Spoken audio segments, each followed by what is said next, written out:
कैसे हाल चाल, कैसे हो आप सब। मैं अंकिता राठौर आप सबका वेलकम करती हूँ on this amazing platform physics वाला एंड हमारे आज के वन शॉट में ऑफ चेंजेस अराउंड अस। तो बहुत हो गया इंतजार, काफी टाइम से बोल रहे थे चेंजेस अराउंड अस कहाँ है कहाँ है कहाँ है, तो यहाँ है। आओ पूरा का पूरा टॉपिक जो है, मतलब जो पूरा चैप्टर है उसमें जितने भी टॉपिक्स है सारे समझ लेंगे, ठीक है। तो आओ देखते हैं क्या क्या करने वाले हैं बेटा। आज हम सारे टॉपिक्स वन शॉट में कवर कर लेंगे, कोई भी इधर उधर या ऊपर नीचे नहीं होने वाला है, ठीक है। सबसे पहले अगर हम बात ही कर रहे हैं चेंजेस अराउंड अस, तो इसके लिए हमें समझना पड़ेगा कि भैया चेंजेस क्या होते हैं, ठीक है। इसके लिए हम सबसे पहले क्या समझेंगे कि ये चेंजेस क्या होते हैं। तो बेटा चेंज क्या है, चेंज को डिफाइन करते हैं कि मेक या फिर बिकम डिफरेंट, कुछ अलग बन जाना या फिर कुछ अलग हो जाना या फिर कुछ मॉडिफिकेशन या कोई ऑल्ट्रेशन, इसको हम बोलते हैं चेंज, ठीक है। जैसे कि यहाँ पे आप देख रहे हो कि यहाँ पे ब्रेड जो है वो टोस्ट बन गई, ठीक है। ब्रेड का टोस्ट कर रहे हैं, ब्रेड को जब आप टोस्ट करोगे बच्चे तो वहां पे एक चेंज आया, ब्रेड बदल गई, है ना। ऐसा तो है नहीं कि सेम है, अगर सेम है तो फिर ये करने की क्या जरूरत है, ऐसे खा लो, है ना। तो यहाँ पे फिर आप देख रहे हो जो मिल्क है वो कर्ड बन गया है, तो यहाँ पे भी एक चेंज आया। यहाँ पे बेकिंग चल रही है, यहाँ पे कुकिंग चल रही है, इन सारी चीजों के अंदर बच्चे कुछ चेंज आ रहा है, कुछ मॉडिफिकेशन है, कुछ अलग बन रहा है, कुछ नया बन रहा है ना। तो इसको हम बोलते हैं चेंजेस। और समझते हैं चेंजेस जो होते हैं बच्चा दो टाइप के होते हैं, रिवर्सिबल एंड इरिवर्सिबल, ठीक है। मतलब बहुत सारे टाइप्स के होते हैं, डिजायरेबल, अनडिजायरेबल, फिजिकल, केमिकल, ठीक है, रिवर्सिबल, इरिवर्सिबल। तो अभी हम समझ रहे हैं कि रिवर्सिबल और इरिवर्सिबल कौन से, पहले इसको समझ लेते हैं, ठीक है। आओ, तो ये बच्चा रिवर्सिबल चेंज क्या होता है, वो वाला चेंज जहां पे ओरिजिनल मटेरियल जो है वो हमें वापस से मिल जाएगा, ठीक है, और कोई भी no new materials are created. ध्यान रखना है कुछ भी नया नहीं बन रहा है, जो पहले था वही चीज हमें वापस से मिल गई, तो इसे हम कहते हैं रिवर्सिबल चेंज। जैसे मैंने वाटर लिया, वाटर को मैंने एकदम अच्छे से जमा दिया, बहुत तेज एकदम, यहाँ पे ना फ्रीजर में रख दिया, उसको फ्रीज कर दिया। फ्रीज कर दिया तो क्या हो गया बच्चे, वहां पे वो आइस बन गया। आइस बनने के बाद में भी तो वाटर का ही फॉर्म है ना। अब मैं वापस से उसको पिघला दूंगी तो क्या बनेगा, वो जो आइस है उसको अगर मैं मेल्ट कर दूंगी, पिघला दूंगी, तो वापस से वो वाटर बन गया, है ना। तो ये क्या हुआ, ये एक रिवर्सिबल चेंज हुआ, मतलब पहले जो चीज थी वापस से आपको वही मिल रही है और यहाँ पे कुछ भी नया नहीं बन रहा है, ठीक है। चलो, आइस का मेल्टिंग, वाटर का बॉइलिंग, पेपर का फोल्डिंग, ये सब जो है बच्चे रिवर्सिबल चेंज है। अब बात करते हैं इरिवर्सिबल चेंज की। इरिवर्सिबल चेंज में बोल रहा है कि ये उस टाइप का चेंज होता है जो परमानेंट हो, यानी कि आप उसको अंडू नहीं कर सकते, आप उसको पहले जैसे नहीं बना सकते हो वापस, ठीक है। जैसे कि आपने वेजिटेबल्स को कट कर दिया, चॉप कर दिया, अब वो चॉप करने के बाद में वापस से आप उसको ऐसे जोड़ के और वापस से एक पूरा का पूरा वेजिटेबल नहीं बना सकते, ठीक है। चलो, मेकिंग पॉपकॉर्न, पॉपकॉर्न क्या है भैया, मक्के से बन रहा है, मक्के को आप वापस नहीं बना सकते, पॉपकॉर्न के बाद वापस से मक्का नहीं बन सकता, ठीक है। बर्निंग ऑफ वुड, वुड जो है अगर आपने उसे बर्न किया तो वो एशेस बन जाएंगे, है ना। अब वो एशेस को आप वापस से वुड बना सकते हो, नहीं बना सकते। तो यही चीज बोल रहे हैं कि आपको ओरिजिनल जो चीज है वो वापस से नहीं मिलेगी और कुछ नया बन रहा है, ठीक है। तो ये है हमारा इरिवर्सिबल चेंज। आओ अब फिजिकल चेंज की बात करते हैं। फिजिकल चेंज क्या होता है बच्चे, फिजिकल चेंज एक ऐसा चेंज है जहां पे फिजिकल प्रॉपर्टीज जो होती हैं ये बदलती हैं। फिजिकल प्रॉपर्टीज में क्या क्या आता है बच्चे, स्टेट जो है वो बदल जाना, जैसे कि बॉइलिंग ऑफ वाटर या फिर आइस जो हमारी फ्रीज हुई है वो वापस से वाटर बन जाएगी, वाटर जो है वापस से आइस बन जाएगा, आइस वापस से वाटर बन जाएगी। तो ये हमें बार बार होते जा रहा है, वही चीज वापस से बन रही है। स्टेट बदल रहा है, सॉलिड से लिक्विड या लिक्विड से सॉलिड आ रहा है, तो भैया यहाँ पे ये दोनों चीज हो रही है, लेकिन है तो अभी भी वाटर ही। मान लो मैंने वाटर को बॉईल किया और फिर बाद में उसके ऊपर एक लिड जो है उससे कवर कर दिया। अब जब लिड से कवर किया तो वो जो वेपर बने हैं, यानी जो हमारा वाटर था जो कि एक लिक्विड था, अब वो गैस में बदल गया, अब गैस से वापस से वाटर बन जाएगा कंडेंस होके, है ना। तो वहां पे वही बोल रहा है कि भले ही ट्रांजिशन ऑफ स्टेट हो रहा है, लेकिन ये क्या है, फिजिकल चेंज है, यहाँ पे कुछ नया नहीं बन रहा है, वही मटेरियल है पहले वाला, ठीक है। शेप चेंज हो सकता है, साइज चेंज हो सकता है, कलर चेंज हो सकता है, वॉल्यूम और फिर टेस्ट भी चेंज हो सकता है किसी भी मैटर का, बट यहाँ पे आपको ध्यान देना है no new substance is formed, कुछ नया नहीं बन रहा है। अब इसके बहुत सारे हम लोग एग्जांपल देखेंगे। पेपर मैंने फोल्ड किया, ठीक है, पेपर मैंने फोल्ड किया, या मान लो कि मैंने उससे बोट बना दिया, या ओरिगेमी वाला जो हमारी चीजें होती हैं भैया, ठीक है, ये सारा आर्ट वर्क आपने कर लिया, लेकिन है तो वो पेपर ही, है ना। पेपर से कुछ नया तो नहीं बन गया कि पेपर जो था वो स्टील बन गया, नहीं नहीं नहीं भाई, अब तो ये स्टील बन गया, अब तो ये एकदम भयंकर चेंज हो गया है ना। इसको हम फिजिकल चेंज नहीं बोलेंगे, इसको हम फिजिकल चेंज बोलेंगे कि भैया अभी भी वो पेपर ही है, ठीक है, अभी भी वो पेपर ही है। तो बच्चा फोल्ड अगर आप करोगे पेपर को बहुत सारे शेप्स में तो वो अपना फॉर्म बदलेगा, बट उसको अनफोल्ड करोगे तो वापस से वो ओरिजिनल पेपर ही बनेगा। मान लो आपने एक पेपर लिया, उसको टीयर किया, फाड़ दिया, तो अब भी आपके पास जो दो टुकड़े हैं पेपर के, ये दोनों क्या है बच्चे, ये दोनों अभी भी तो पेपर ही है ना, ये कुछ नया तो नहीं बन गए, है ना। तो यही बोल रहा है कि ये भी क्या हो जाएगा बच्चे, ये भी एक फिजिकल चेंज है। बलून जब आप फुला देते हो, ठीक है, अंटिल आप उसको फोड़ो नहीं, तब तक की बात कर रही हूँ मैं, ठीक है। आपने बलून फुलाया, फिर उसकी हवा निकाल दी, फिर बलून फुलाया, फिर उसकी हवा निकाल दी।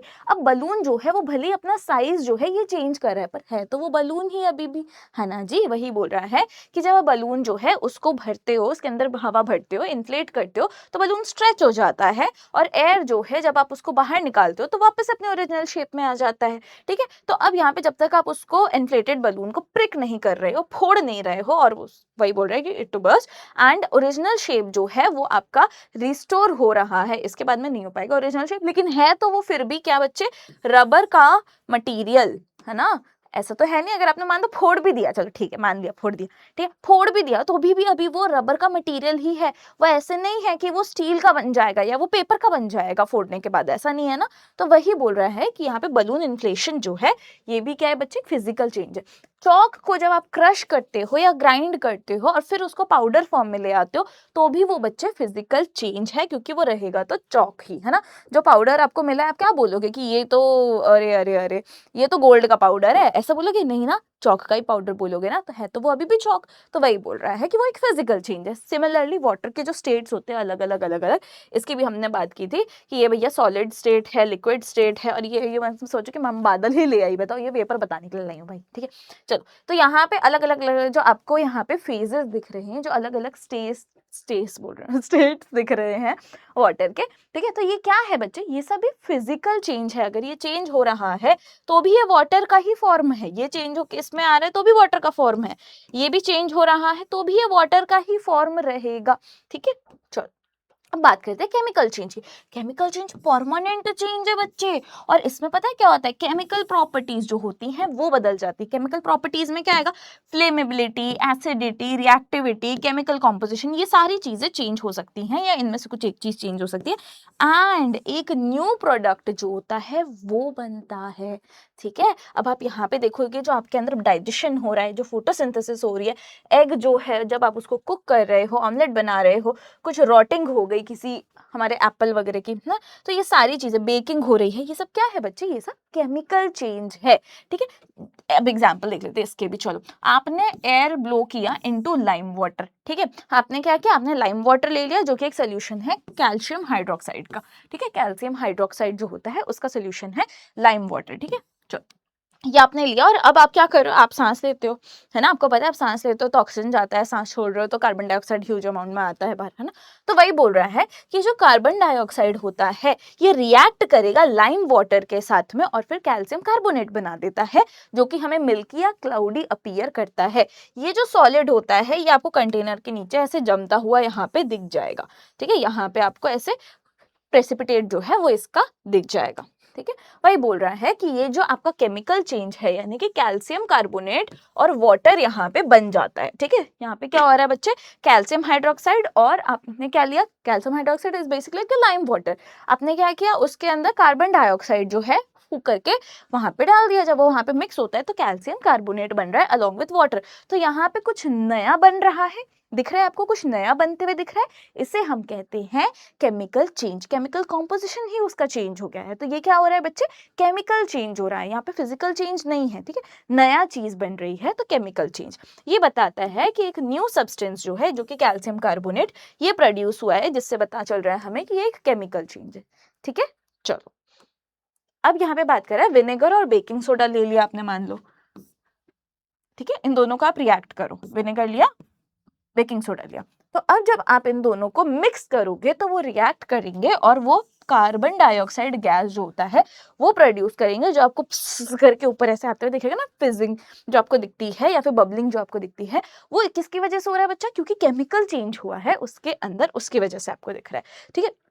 इस गैस को भी आप जब एक बेटा लाइम वाटर के साथ में, अब आपको कैसे पता कि ये CO2 है, अब आप बोलोगे है ना, तो इसको ही आप जाके बच्चे लाइम वाटर के साथ में रिएक्ट करोगे तो ये कैल्शियम कार्बोनेट बन रहा है। इसका मतलब क्या हुआ, पहले भी हमने देखा था लाइम वाटर जब कैल्शियम का सॉरी कार्बन डाइऑक्साइड के साथ आता है कैल्शियम कार्बोनेट बना रहा है और वाटर भी दे रहा है। सेम वही बोल रहे हैं कि अब कोई भी ऐसे गैस है, आपको नहीं पता है कि वो कौन सी गैस है, लाइम वाटर के साथ में आके मिल्की अपीयरेंस दे रही है और कैल्शियम कार्बोनेट बना रही है, तो फट से क्या पता चल जाएगा, अरे ये तो वही है कार्बन डाइऑक्साइड जो हमने अभी देखा था।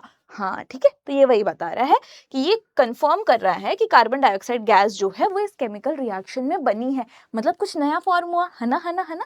तो वही चीज बोल रहा है कि ये क्या है बच्चे, ये एक केमिकल चेंज है। ऐसे ही जब भी किसी प्रॉपर्टी भैया चेंज हो रही है, कैसी प्रॉपर्टीज, केमिकल प्रॉपर्टीज किसी सब्सटेंस की चेंज हो रही है तो केमिकल चेंज बोलते हैं उसको। जैसे कि एक नया सब्सटेंस बन गया और उसकी प्रॉपर्टीज जो होंगी वो अलग रहेंगी, डिफरेंट रहेंगी ओरिजिनल मटेरियल से, तो ये यूजुअली इरिवर्सिबल होते हैं। कभी कभी केमिकल चेंज रिवर्सिबल भी होते हैं, मत समझना कि भैया सारे केमिकल चेंज इरिवर्सिबल होते हैं, दिस इज नॉट ट्रू। बहुत बार एग्जाम में क्वेश्चन आता है ट्रू एंड फॉल्स में, ध्यान रखना है, क्वेश्चन आपसे पूछा जाएगा all chemical changes are irreversible in nature, तो बोल देना दिस इज फॉल्स, ऐसा नहीं है, ठीक है।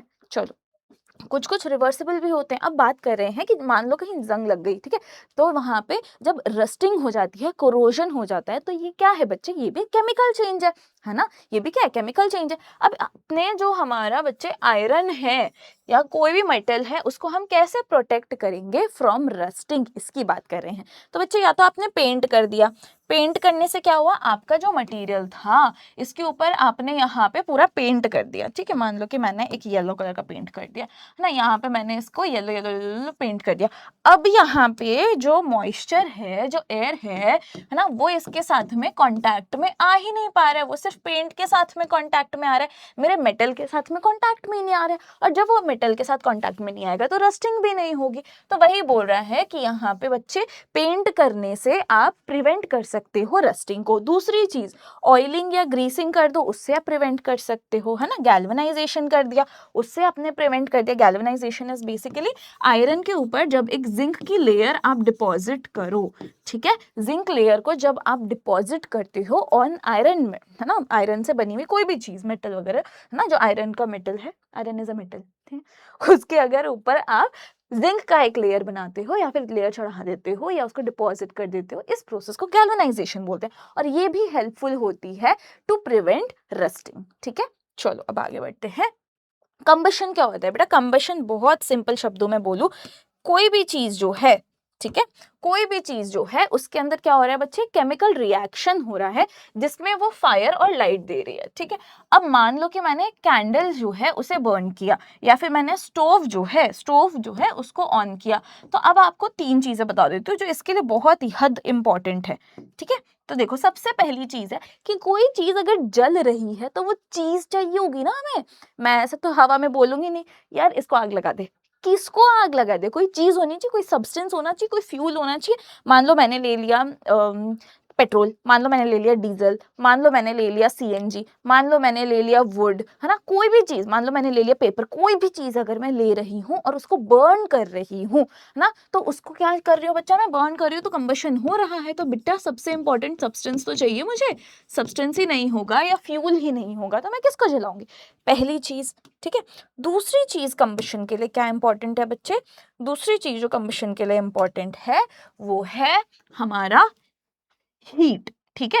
आप किसी चीज से तो जलाओगे उसको, है ना, हीट चाहिए होगी ना, कैसे जलाओगे, ऐसे ही मुंह से ऐसे करोगे जल जाएगा, नहीं चलेगा ना, हीट प्रोवाइड करनी पड़ेगी आपको। पेपर जला रहे हो तो आपको उसको मैचस्टिक या लाइटर से जलाना पड़ेगा, वुड जला रहे हो मैचस्टिक या लाइटर से जलाना पड़ेगा, अपने आप तो जलेगा नहीं ना बच्चे। तो या तो उसको हीट चाहिए या फिर उसको उतना टेम्परेचर चाहिए कि वो अपने आप जल जाए, ठीक है। जैसे व्हाइट फॉस्फोरस जो है वो रूम टेम्परेचर पे जल जाता है, पर रूम टेम्परेचर जैसे कि 30 डिग्री सेल्सियस में वो जल रहा है, मान लो 30-35 डिग्री सेल्सियस में वो जल गया, ठीक है। अब उसको जलने के लिए उतना टेम्परेचर तो चाहिए ना बच्चे, अगर मैं उसको 15 डिग्री सेल्सियस पे रख रही हूँ तो जलेगा नहीं जलेगा क्या पता, है ना। तो यहाँ पे क्या बोल रहे हैं, उसको हीट या फिर उतना टेम्परेचर चाहिए होगा। और तीसरी सबसे इंपॉर्टेंट चीज जो है बच्चे वो है ऑक्सीजन, जो कि एयर में प्रेजेंट रहता है, ठीक है, क्या है, ऑक्सीजन। तो किसी भी चीज को जलने के लिए यहाँ पे 3 चीजों की जरूरत है कि भैया पहले तो सब्सटेंस चाहिए जलने के लिए, दूसरा हीट चाहिए और तीसरा क्या चाहिए, ऑक्सीजन चाहिए। तो आओ अब इसको थोड़ा सा अच्छे से समझ लेते हैं कि यहाँ पे क्या बता रहे हैं। तो ये बोल रहा है केमिकल रिएक्शन जिसमें सब्सटेंस जो होता है वो रिएक्ट कर रहा है। सबसे पहली चीज क्या चाहिए बच्चे, हमें सब्सटेंस चाहिए। लो सब्सटेंस मिल गया हमें, किसके साथ रिएक्ट कर रहा है, ऑक्सीजन के साथ में, ऑक्सीजन हो गया एंड प्रोड्यूस करता है हीट, ठीक है, या फिर लाइट। तो उसको हम क्या बोलते हैं, combustion. This is the triangle of combustion बच्चे, ठीक है। जो सब्सटेंसेस होते हैं वो कंबशन में जाते हैं, इसीलिए उन्हें कंबस्टिबल सब्सटेंस बोल रहे हैं। बेसिकली जो भी चीज जल रही है तो कंबस्टिबल सब्सटेंस, जो चीज नहीं जल रही है non combustible substance. Common sense बच्चे, ठीक है। वुड हो गया, पेपर हो गया, ये सब जलने वाली चीज है। कॉटन हो गया, ये सब जलने वाली चीज है, तो कंबस्टिबल सब्सटेंस। अब मैं बोलूँ कि स्टोन, स्टोन जलने वाली चीज है? नहीं ना। एक जगह पेपर को रखो, एक जगह स्टोन को रखो, जला के देखो, पेपर जल जाएगा ना, स्टोन जलेगा नहीं जलेगा। तो वो क्या है, नॉन कंबस्टिबल सब्सटेंस, ठीक है। चलो अब ये बोल रहा है कि आपको पता है ऑक्सीजन जो है वो बहुत इंपॉर्टेंट होता है कंबशन के लिए। तो बेटा आपने एक कैंडल जलाई, ठीक है, कैंडल के ऊपर आपने एक ग्लास ऑफ वाटर लिया, मतलब वाटर नहीं है उसके अंदर, बस ग्लास है वो, ठीक है, एक ग्लास लिया और अब आपने उसको उल्टा ऐसे रख दिया, ठीक है, आपने उसको उल्टा रख दिया। तो आप देखोगे ये भैया बुझ गया। बुझा क्यों? क्योंकि भैया अब बाहर से जो उसका ऑक्सीजन का सप्लाई है, ऐसे नहीं होगा कि आपने रखा और वो सूप ऐसे हो गया, थोड़ा सा ऐसे हल्का सा धीरे धीरे होके वो ऐसे गायब हो जाएगा, ठीक है। तो उससे क्या पता चला कि अब वहां पे ऑक्सीजन की जो सप्लाई है वो कट ऑफ हो गई है, और जब ऑक्सीजन नहीं मिल रहा है तो वहां पे कंबशन नहीं होगा। यही चीज यहाँ पे आपको बता रहे हैं कि फ्लेम जो होती है वो चले जाती है, क्योंकि जो ऑक्सीजन है वो सपोर्ट करता है बर्निंग को, ऑक्सीजन नहीं है तो बर्निंग स्टॉप हो जाएगी, ठीक है। वही बता रहा है कि कंबशन के टाइम पे कार्बन जो होता है फ्यूल के अंदर वो रिएक्ट करता है ऑक्सीजन के साथ और कार्बन डाइऑक्साइड गैस दे रहा है, ठीक है। और जो कार्बन डाइऑक्साइड है उसको वापस से आप लाइम वाटर के साथ में रख के और देख सकते हो, वो और मिल्की हो जाएगा ना, कैल्शियम कार्बोनेट बना देगा भैया। वही चीज बता रहा है यहाँ पे। इससे आपको पता चल जाएगा कि ऑक्सीजन ही है जो हेल्प कर रहा है बर्निंग में, ठीक है। चलो इग्निशन टेम्परेचर क्या होता है, तो देखो इग्निशन टेम्परेचर इज बेसिकली कोई भी आपके पास में सब्सटेंस है, ठीक है। आपके पास मान लो कि कोई सब्सटेंस है, ये मेरे पास में एक सब्सटेंस है, इसको मैंने नाम दे दिया एक्स, ठीक, कोई भी ऐसा नाम दे दिया, एक्स नाम दे दिया इसको मैंने, नहीं एक्स नहीं देंगे, एक्स गंदा होता है, मैंने इसको नाम दिया बी, ठीक है, बॉक्स है मान लो ये, मैंने इसको नाम दिया बी, ठीक है। अब इसको जलने के लिए अब मैं इसको क्या कर रही हूँ बच्चे, अब मैं इसको बर्न कर रही हूँ, ठीक है। अब मैं इसको क्या कर रही हूँ, बर्न कर रही हूँ। तो इसको जलने के लिए एक मिनिमम टेम्परेचर चाहिए, है ना। एक वुडन बॉक्स है मेरे पास मान लो, ठीक है, ये क्या है बच्चे, ये एक वुडन बॉक्स है मेरे पास में, ठीक है, वुडन बॉक्स, डॉक्स लिख रही हूँ मैं, देख रहे हो, बॉक्स है, ठीक है। और एक मेरे पास में पेपर है, ठीक है, एक क्या है बच्चे, एक मेरे पास में पेपर है। इस पेपर को भी मैंने हीट प्रोवाइड की। अब इन दोनों में से वुडन बॉक्स पहले जलेगा या पेपर पहले जलेगा? ऑब्वियस है भाई, पेपर पहले जलेगा, है ना। क्यों? क्योंकि हर एक चीज जो होती है उसका एक मिनिमम टेम्परेचर होता है जिसपे वो जलना शुरू करता है या फायर कैच करता है या बर्न होना स्टार्ट करता है, ठीक है। तो वो जो मिनिमम टेम्परेचर है उसे हम बोलते हैं इग्निशन टेम्परेचर, ठीक है। इग्निशन टेम्परेचर क्या है बच्चे, वो मिनिमम टेम्परेचर जो कंबशन के लिए चाहिए। इग्निशन टेम्परेचर क्या है, मिनिमम टेम्परेचर, कम से कम टेम्परेचर जिस पे जो सब्सटेंस है वो आग पकड़ेगा और वो जलना शुरू होगा, उसे हम कहेंगे उसका इग्निशन टेम्परेचर, ठीक है। तो हर चीज जो होती है, मान लो कि आपने एक ग्लास लिया, ग्लास नहीं, आपने एक पेपर ले लिया, ठीक, आपने एक पेपर लिया, आपने एक कैंडल का विक लिया, मतलब कैंडल जो होती है ना वही, उसके ऊपर वो धागा नहीं निकला होता उसको विक बोलते हैं, ठीक है, वो ले लिया। आपने एक वुडन बॉक्स ले लिया। अब आप इन तीनों चीजों को जलाकर देखो तो आपको समझेगा कि भाई तीनों अलग अलग अलग अलग जो भी उनका टेम्परेचर है उस पे जल रहे हैं, ठीक है। आपने कोल ले लिया, कोल को जला के देखो, 454 डिग्री सेल्सियस का टेम्परेचर चाहिए होता है उसको जलने के लिए, ठीक है। तो ये जो हम सारी चीजों का नाम ले रहे हैं, इन सब का जो बेटा मिनिमम टेम्परेचर है जिसपे वो जलना स्टार्ट करता है वो सबका अलग अलग होता है, ठीक है। तो वही बोल रहा है कि इसको हम इग्निशन टेम्परेचर बोलते हैं। कैसे काम करेगा बच्चा, आपने सनरेज जो है उसको एक जगह पे ये कर दिया, फोकस कर दिया, ठीक है, बेसिकली, या फिर आपने मैच स्टिक ली, उससे आपने कोई सब्सटेंस है जैसे पेपर, उसको हीट किया। अब पेपर जो है वो हीटअप होगा, कब हीटअप होगा बच्चे, जब वो हीटअप होगा टेम्परेचर बढ़ेगा ना, तभी तो हीटअप होगा। ऐसा तो है नहीं रखे रखे दूर से ही टेम्परेचर उसका बढ़ गया, है ना। टेम्परेचर बढ़ेगा तो हीटअप हो रहा है, टेम्परेचर बढ़ रहा है, और फिर जो पेपर है वो अपने इग्निशन टेम्परेचर पे जैसे ही पहुंचेगा तो उसमें आग लग जाएगी, ठीक है।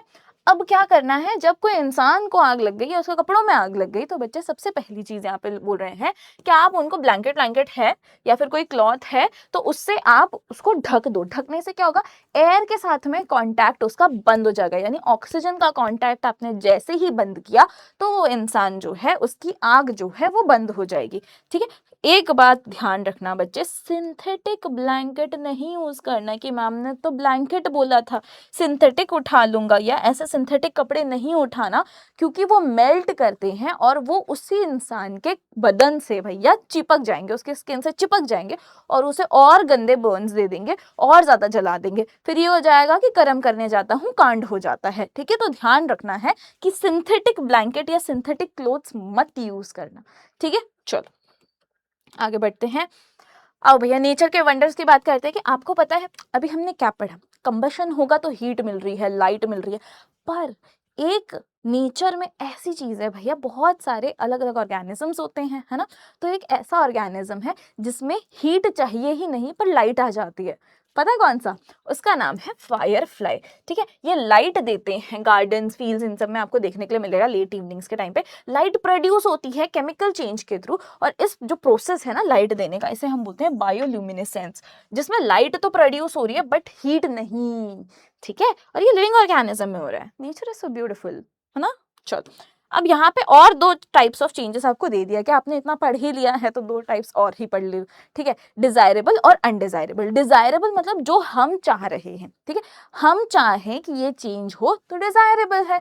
मान लो कि मैं चाह रही हूँ फ्रूट पक जाए, ठीक है, हो जाए, राइप हो जाए, तो वो क्या डिजायरेबल है। ठीक है, फ्रूट खराब हो जाए ये अनडिजायरेबल है, मैं नहीं चाह रही हूं कि फ्रूट खराब हो। ठीक है, ये क्या है, अनडिजायरेबल। जो आप चाह रहे हो कि हो तो डिजायरेबल, जो आप नहीं चाह रहे हो कि हो तो अनडिजायरेबल। तो अब यहाँ पे वही बता रहे हैं, जैसे कर्ड फॉर्मेशन है, ठीक है, बेकिंग है, कुकिंग है, ये सब क्या है बेटा, डिजायरेबल चेंजेस है। अनडिजायरेबल क्या हो गए कि फूड स्पॉइल हो गया, है ना, रस्टिंग हो गई, फ्रूट जो है वो खराब हो गए, या फिर अर्थक्वेक आ गया, नेचुरल डिजास्टर आ रहा है, ये सब क्या है बच्चे, ये सब अनडिजायरेबल चेंज है।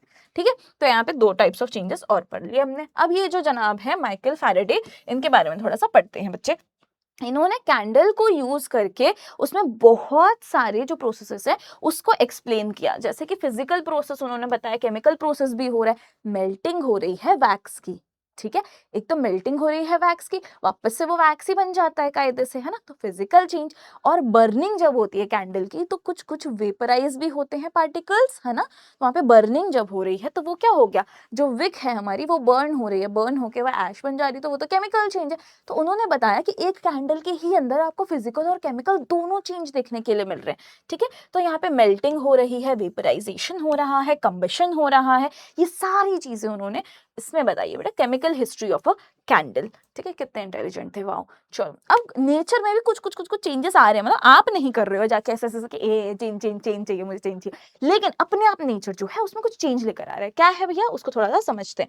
Weathering of a rock. ठीक है, जो हमारा रॉक्स है, जो हमारे पत्थर है, उसमें क्या हो रहा है, वेदरिंग हो रही है। वेदरिंग क्या होती है बेटा, एक प्रोसेस होती है जिसमें जो रॉक्स होते हैं वो ब्रेक डाउन होते हैं due to physical and chemical change. ठीक है, फिजिकल और केमिकल चेंज की वजह से क्या हो रहा है, ये जो पत्थर है उसके बीच में थोड़ा थोड़ा क्रैक्स आ रहा है, वो धीरे धीरे धीरे बिखर रहे हैं। ठीक है, तो यही बोल रहा है, टेम्परेचर जो होता है शिफ्ट होने की वजह से हो सकता है, कभी एकदम ठंड पड़ रही है, कभी एकदम गर्मी पड़ रही है, उसकी वजह से हो सकता है।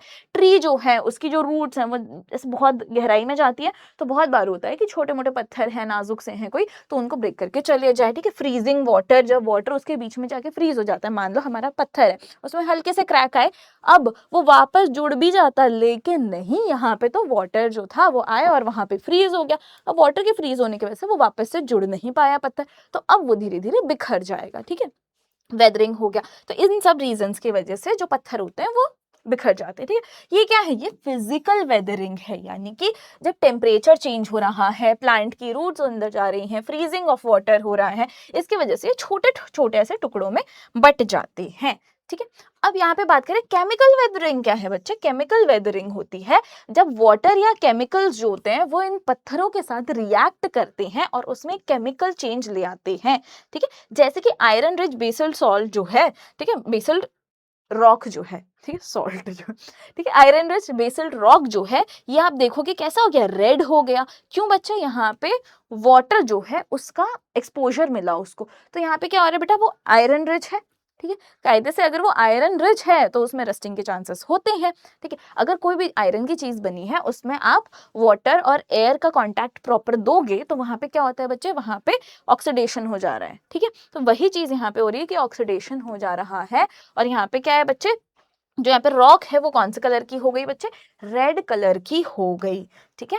चलो, और एक और प्रोसेस है बच्चे इरोजन का। इरोजन क्या है, इरोजन इज बेसिकली जब बहुत तेज पानी आता है तो जो हमारे ऊपर ऊपर का जो भी सॉइल है या सैंड है वो क्या होता है, वो बह जाता है उसके साथ में, ठीक है। या बहुत तेज हवा चलती है तो छोटे मोटी चीजें जो हमारे टॉप सॉइल में प्रेजेंट है बेसिकली वो क्या होती है, वो उड़ जाती है। तो वही बोल रहा है कि जैसे रॉक्स जो है, सॉइल जो है, पेबल्स जो है, ये क्या होते हैं, ब्रोकन डाउन, ब्रेक डाउन हो जाते हैं नेचर का जो भी फोर्स है उसकी वजह से। और विंड या फिर फ्लोइंग वाटर के साथ ये क्या होते हैं बच्चे, मूव हो जाते हैं, एक जगह से दूसरी जगह चले जाते हैं। इसे हम बोलते हैं इरोजन। और ये एक एग्जाम्पल है फिजिकल चेंज का, एग्जाम में आ सकता है। Erosion is an example of physical change, justify, ठीक है। चलो, या गिव रीजन, इस टाइप से आ सकता है। लास्ट बच्चे, लास्ट हमारा टॉपिक, एनवायरमेंटल इम्पैक्ट क्या क्या पड़ रहा है बच्चे। ह्यूमन एक्टिविटीज जो भी हो रही हैं, जैसे हमने बर्निंग किया फ्यूल का ना, व्हीकल्स चलाते हैं तो बर्न होते हैं ना फ्यूल्स, वही बोल रहा है ना। पेंट किया था अभी हमने रस्टिंग से प्रिवेंट करने के लिए, फिर उसको ड्राई करने के लिए छोड़ दिया, या फिर कार्बन डाइऑक्साइड रिलीज हो रहा है, पॉल्यूटेंट्स रिलीज हो रहे हैं हमारे एटमॉस्फेयर में, इसकी वजह से एटमॉस्फेयर का पोल्यूशन बहुत ज़्यादा बढ़ जा रहा है। हमारे जो एनवायरमेंट है उसको बहुत ज़्यादा इम्पैक्ट पड़ रहा है हमारी इन एक्टिविटीज से, ठीक है, ह्यूमन एक्टिविटीज से।